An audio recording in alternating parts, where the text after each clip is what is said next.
আসসালামু আলাইকুম, welcome back to my channel. কেমন আছেন সবাই? আশা করি ভালো আছেন। আজকে আমি এবং মাছের মাথা দিয়ে কীভাবে চিংড়ি মাছ রান্না করলাম সেটাই আপনাদের সাথে শেয়ার করব। ভিডিওটি না টেনে সম্পূর্ণ দেখার অনুরোধ রইল এবং সবাই প্লিজ আমার চ্যানেলটি সাবস্ক্রাইব করবেন, লাইক কমেন্ট শেয়ার করে পাশে থাকবেন। প্রথমে চিংড়ি মাছ লবণ এবং হলুদ মিশিয়ে ভালোভাবে মেখে নেব।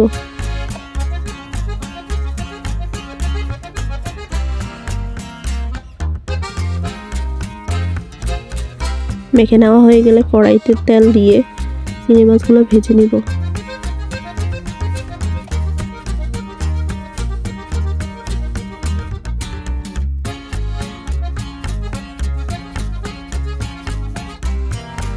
চিংড়ি মাছগুলো ভেজে নেওয়া হয়ে গেছে, এবার তুলে নিব।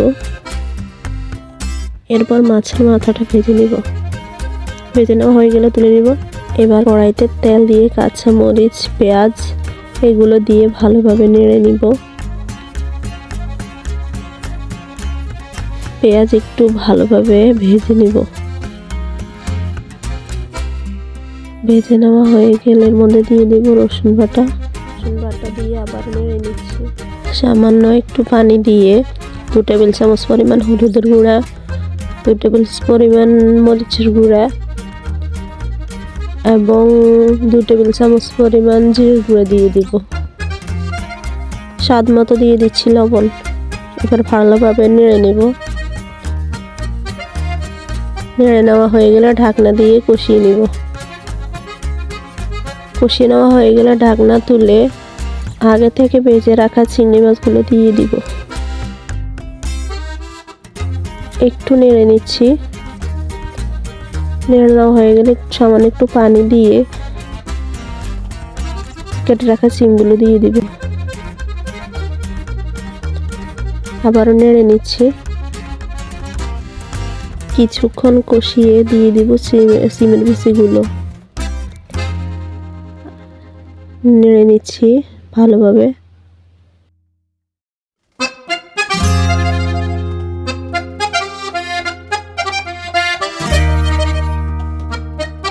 নেওয়া হয়ে গেলে ঢাকনা দিয়ে রেখে দেব।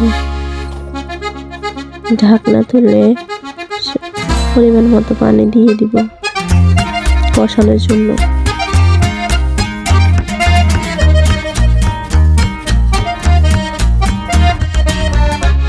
এবার মাছের মাথাটা দিয়ে দিব।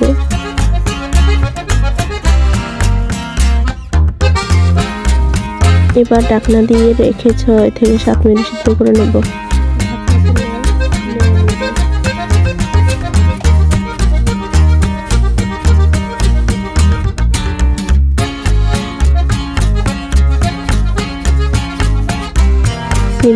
সিমের বেশি মোটামুটি সিদ্ধ হয়ে এলে দিয়ে দিব কেটে রাখা টমেটো।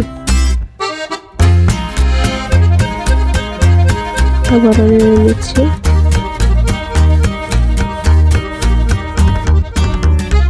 আমার সিমের বেশি ফ্রাই হয়ে এসেছে। এবার দিয়ে দিব ধনে পাতা কুচি। কত সুন্দর এবং লোভনীয় হয়েছে, আপনারা দেখে বুঝতে পারছেন। খেতে খুবই সুস্বাদু হয়েছে, আপনারা ট্রাই করতে পারেন।